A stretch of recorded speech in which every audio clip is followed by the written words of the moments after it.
नमस्कार दोस्तों, एक बार आपका फिर से स्वागत है हमारे फास्ट हिंदी न्यूज चैनल में। तो आज की हमारी न्यूज है, इतना आसान नहीं सवर्णों को आरक्षण देना, सुप्रीम कोर्ट में फंसेगा मामला, पहले भी कई बार फंसा है। प्रधानमंत्री नरेंद्र मोदी के नेतृत्व वाली केंद्र सरकार ने सवर्ण जातियों को आर्थिक आधार पर 10% आरक्षण देने का फैसला किया है। आर्थिक रूप से कमजोर सवर्ण लोगों को सरकारी नौकरियों में 10% आरक्षण दिया जाएगा। सरकार मंगलवार को संविधान में संशोधन प्रस्ताव लाएगी और उसके आधार पर आरक्षण दिया जाएगा। दरअसल संविधान के वर्तमान नियमों के अनुसार आर्थिक आधार पर आरक्षण देने की राह काफी मुश्किल है। क्या कहता है संविधान? संविधान के अनुसार आरक्षण का पैमाना सामाजिक असमानता है और किसी की आय और संपत्ति के आधार पर आरक्षण नहीं दिया जाता है। संविधान के अनुच्छेद 16 के अनुसार आरक्षण किसी समूह को दिया जाता है और किसी व्यक्ति को नहीं। इस आधार पर पहले भी सुप्रीम कोर्ट कई बार आर्थिक आधार पर आरक्षण देने के फैसलों पर रोक लगा चुका है। अपने फैसलों में सुप्रीम कोर्ट ने कहा है कि आर्थिक आधार पर आरक्षण दिया जाना समानता के मूल अधिकार का उल्लंघन है। कब हुआ है खारिज? अप्रैल 2016 में गुजरात सरकार ने सामान्य वर्ग में आर्थिक रूप से पिछड़े लोगों को 10% आरक्षण देने की घोषणा की थी।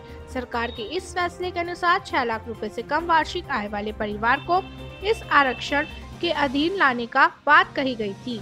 हालांकि अगस्त 2016 में हाई कोर्ट ने इसे गैर कानूनी और असंवैधानिक बताया था।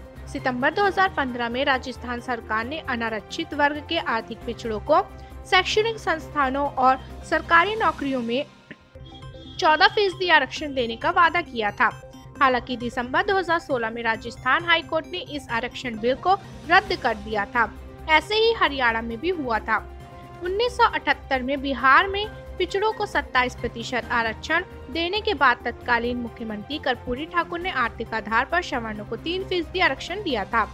हालांकि बाद में कोर्ट ने इस व्यवस्था को खत्म कर दिया। 1991 में मंडल कमीशन रिपोर्ट लागू होने के ठीक बाद पूर्व प्रधानमंत्री नरसिंह राव ने आर्थिक आधार पर आरक्षण दिया था और 10% आरक्षण की व्यवस्था की थी। हालांकि 1992 में कोर्ट ने उसे निरस्त कर दिया था। सरकार के सामने क्या है चुनौती? दरअसल सरकार के सामने इसे लागू करने में कई चुनौतियां हैं, जिन्हें संविधान में संशोधन कर दूर करना होगा। पहली यह है कि सुप्रीम कोर्ट ने आरक्षण की सीमा 50% तय कर रखी है और संविधान में आर्थिक आधार पर आरक्षण देने का प्रावधान नहीं है। दूसरा यह है कि संविधान के अनुच्छेद 15 से 16 में केवल सामाजिक और शैक्षणिक रूप से पिछड़े होने की बात है। हालांकि संविधान में कोई परिवर्तन करने के लिए भी सरकार के लिए दोनों सदनों से बहुमत प्राप्त करना भी मुश्किल का काम होगा। माना जा रहा है कि सरकार संसद में आर्थिक आधार पर आरक्षण की नई श्रेणी के प्रावधान वाला विधेयक ला सकती है।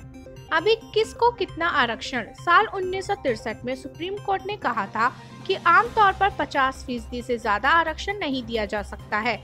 पिछड़े वर्ग को 3 कैटेगरी अनुसूचित जाति SC, अनुसूचित जनजाति ST और अन्य पिछड़ा वर्ग OBC में बांटा गया है।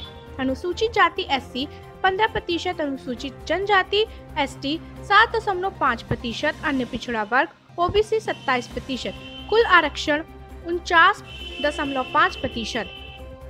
तो दोस्तों, ऐसी ही फास्ट न्यूज के लिए हमारे चैनल को आप जरूर सब्सक्राइब करें, हमारे वीडियोस को आप लाइक करें, शेयर करें और कमेंट करें।